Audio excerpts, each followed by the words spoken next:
And joining us right now, Commissioner of League1 Ontario, Dino Rossi. Dino, welcome.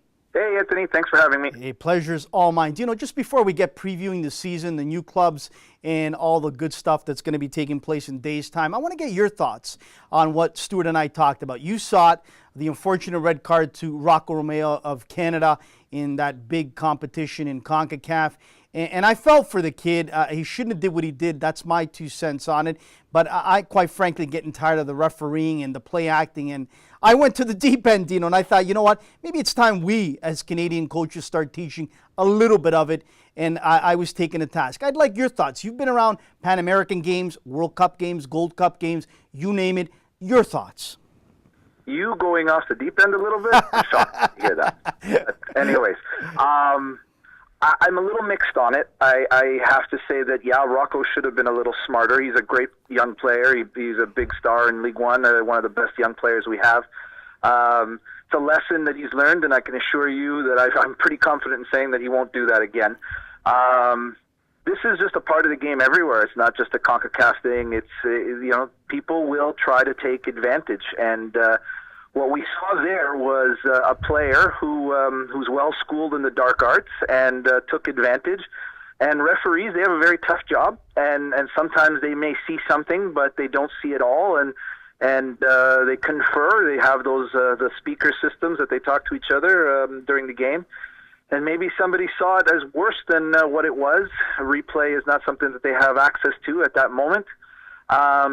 Should we teach our children, our young players to do that? Not really. I don't think we should be necessarily teaching it.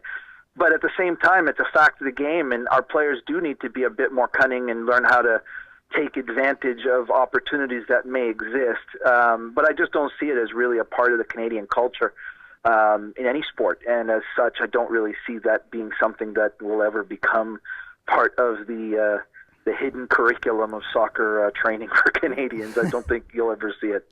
Good to get your thoughts on that. Dino, let's move forward. Looking forward to our League One season kicking off this weekend in a matter of days. Let's start with the women's division. I'm excited this year, honestly, to watch more women's games where last year I didn't spend enough time. But I'm looking forward to it. Toronto with Zurich entering, Unionville entering, and a special partnership with the Peel Regional Police. Talk about the partnership. Talk about the new clubs that are coming in and the more and more young women that have gone overseas to Scandinavia to play pro.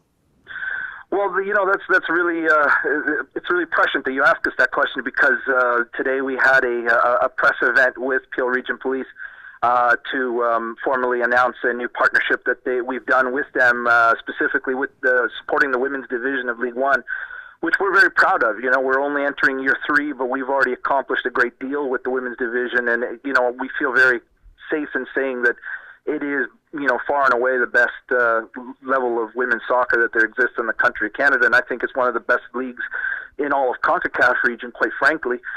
We are really excited. The additions, West Ottawa, Unionville, and Toronto Blizzard are going to be. They're going to bring a lot of quality, a lot of talented young players into the league.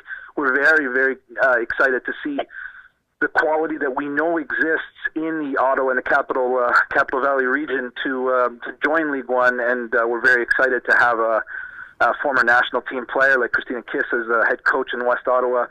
We get to bring back the venerable Toronto Blizzard branding as part of the Blizzard team that's entered League One. Joe Parolini and Ron Clark are going to be leading that, and that's really exciting.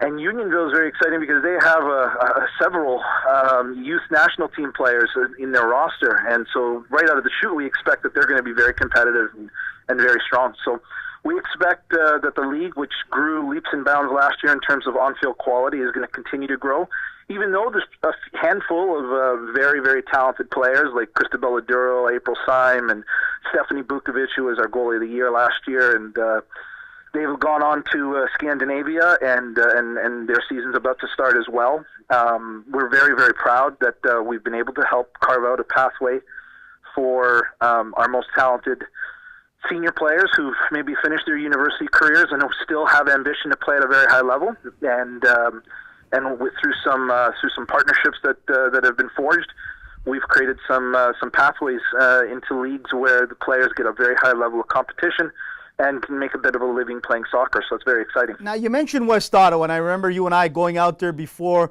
they were granted a license, a membership to our league. And the point that they made to us was they wanted to be part of this exciting league, but they wanted to be part of this competition. This is where the best, the highest competition was for their young women. And that really was the key message that they were getting to us. And I thought that's the message that needs to get out there all across Ontario and in Canada, is playing with the best competition.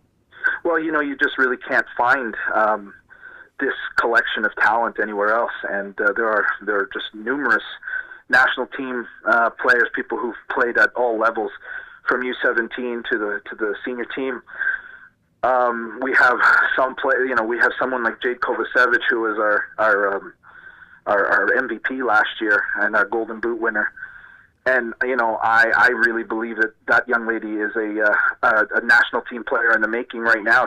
I really feel that she deserves a shot with the first team, and only because we have so much quality in Canada is she not being immediately called up, in my view. So and she's back for this season. Although I fully expect at some point she will be making the jump to the pro game as well. Let's talk about the men's division. A lot of exciting things taking place. Ottawa South United comes into the fold. I'm excited to see this squad. I think they're going to pose a lot of problems for a lot of the teams coming in. I don't think they're going to be a pushover. I look at them as the Atlanta team that entered MLS, where they're going to get the respect right away. I'm looking forward to that. I'm also looking forward to seeing Quinlan Roberts, a former TFC product, now with Woodbridge, Dino, and so many other players that will be playing with their clubs. If I'm not mistaken, Sigma has signed a couple players to come back, on and on. And the carrot. Let's talk about the carrot there, ready and waiting for one of the clubs to play in the Canadian Championship. How important and great is that? Well, you stole my thunder there, Anthony. But yeah, that's good. We are really excited that the champion of the 2017 season on the men's side are going to get automatic qualification into the Canadian Championships and have an opportunity to compete against the best professional clubs that we have in this country. It would be a dream to see our champion be able to square off against Fury or FC Edmonton or, the MLS clubs. That would be amazing. And we're really, really excited that this opportunity, after several years of lobbying, has finally come to us. So we think that that's created a massive carrot, as you called it, a massive motivation for our clubs, and we see clubs loading up with talent. So, I think this year is going to be very, very competitive, and I think we're going to see some clubs who maybe haven't been as strong really make a big jump forward. There's a lot of movement around, players coming in from other provinces, from other countries. It's pretty exciting, and we'll see in a few weeks how things shake out, who's ready. You mentioned Quillen Roberts. He's signed with Woodbridge Strikers, and he's going to be a big piece for them after their star goalkeeper moved on to Oakville. You mentioned Sigma has definitely signed a few USL players who've come back. The prospect of the Canadian Premier League coming on board, fingers crossed, in 2018, I think is also another motivator for players. They want to have a great season and be seen. And with the tools that we provide to our players in terms of videotaping every game and live streaming matches and whatnot, and we're a good place for a motivated player to make their case. Our competition is fantastic. We see ourselves as a true pathway to professional soccer, and we're looking forward to be that showcase for the best and the brightest that Ontario has to offer. And let's talk about some of those players that have showcased all over North America. Raheem Edwards at the press conference, post-conference after Friday's match, I brought the question to head coach Greg Vanney, basically saying, look, it's now 3-4 matches. This young man has proved that he belongs, and he agreed, and he has gotten better each and every game that he has started, and he has looked comfortable. Richie Laria with Orlando, Adonijah Reed down in Dallas, and Kwame Awuya, New York City FC. Kyle Lauren yesterday, my goodness, a beast of a goal he scored again. And it's those stories that I don't think people realize that they had their pathway through League One to get where they're at, Dino. Well, maybe they do, maybe they don't. We know that the players do, and we know that the players appreciate the level that we've provided to them. Anthony, I'm sure you're fully aware of this, but we're almost over 70 male players having graduated from League One programs and gone on to play professional somewhere, whether it be in MLS like Kyle, who's having another spectacular season and I think is ready to make a massive jump forward in his career. Guys like Kwame and Richie and Raheem. We're very, very proud of Raheem. Raheem kind of surprised everybody, and when he was playing in League One, he kind of came out of nowhere, and look at him now. He's gaining confidence. And I put something out on Twitter the other day, and I really stand behind it, which is I believe that Canadian players are of the same quality as American players, and our players just need more opportunities to show. And that's why, a league like the CPL is going to be so important, and it's going to be, it's going to just make a league like ours richer for its existence, because we're going to finally have a league that where Canadians matter and where we have opportunities to showcase our best players and move them into a professional environment. And I can't wait for that opportunity to exist for our men. And hopefully one day, if that goes well, that we'll have a similar league in place in Canada for our women, because Canada is a leading football nation for women, and we need to give professional opportunities for our women as well, because there is a great deal of demand and ambition in that regard. Absolutely. A couple more minutes of your time and we'll let you get going, Dino. Appreciate it very much. But we've talked about the players. We've talked about them continuously since the league has kicked off and how important it is for them. I think we need to start talking about the coaches, Dino. And I think we need to start talking about, and you mentioned CPL, and hopefully in 2018 it gets off the ground and gets going. I believe wholeheartedly 100% that it will.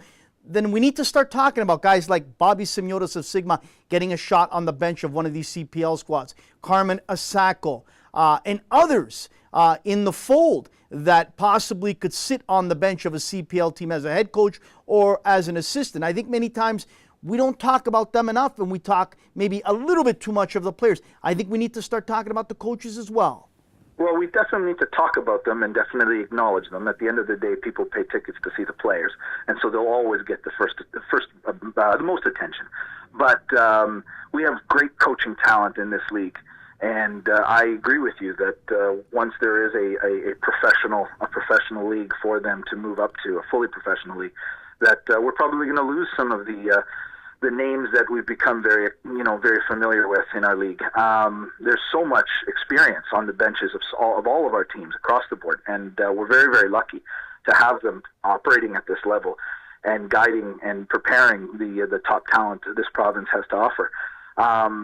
Being a coach in this country, in this province, is very, very difficult. It is a hard job.